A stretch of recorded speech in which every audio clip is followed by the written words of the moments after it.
ભરૂચની આલ્ફા સોસાયટીના મકાનમાં આગ લાગવાની ઘટના પ્રકાશમાં આવી છે। આગ લાગવાના કારણે અફરાતફરીનો માહોલ સર્જાઈ ગયો હતો। નાસભાગ મચી ગઈ હતી। આગને પગલે આસપાસના રહીશોમાં નાસભાગ મચી ગઈ હતી।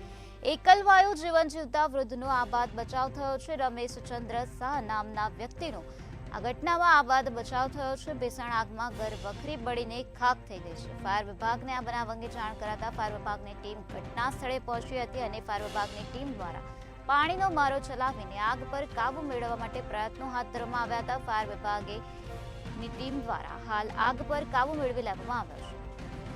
આ ભીષણ આગ લાગવાની ઘટનામાં ઘર વખરી બળીને ખાખ થઈ ગઈ છે, જેમાં એકલવાયુ જીવન જીવતા વૃદ્ધનો બચાવ કરી લેવામાં આવ્યો છે। રમેશચંદ્ર શાહ નામના વ્યક્તિનો આબાદ બચાવ થયો છે। ભરૂચની આલ્ફા સોસાયટીનો આ બનાવ પ્રકાશમાં આવ્યો છે, જ્યાં મકાનમાં ભીષણ આગ લાગી હતી। આગને પગલે આસપાસના રહીશોમાં નાસભાગ મચી ગઈ હતી। આ બનાવ અંગે ફાયર વિભાગને જાણ કરાતા ફાયર વિભાગની ટીમ ત્વરિત ઘટના સ્થળે પહોંચી હતી અને કાર્યવાહી હાથ ધરી હતી। ફાયર વિભાગની ટીમે પાણીનો મારો ચલાવીને આગ પર કાબુ મેળવી લીધો છે।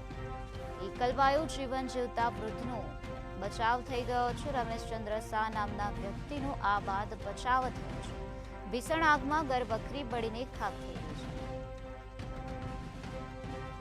આગ લાગવાના કારણે અફરાતફરી સર્જાઈ ગઈ હતી, ત્યારે ફાયર વિભાગને જાણ કરાતા ફાયર વિભાગની ટીમ ઘટના સ્થળે દોડી આવી હતી અને પાણીનો મારો ચલાવીને આગ પર કાબુ મેળવવા માટે પ્રયત્નો હાથ ધર્યા હતા। ત્યારે ભારે જહેમત બાદ ફાયર વિભાગની ટીમ દ્વારા આગ પર કાબુ મેળવી લેવામાં આવ્યો છે।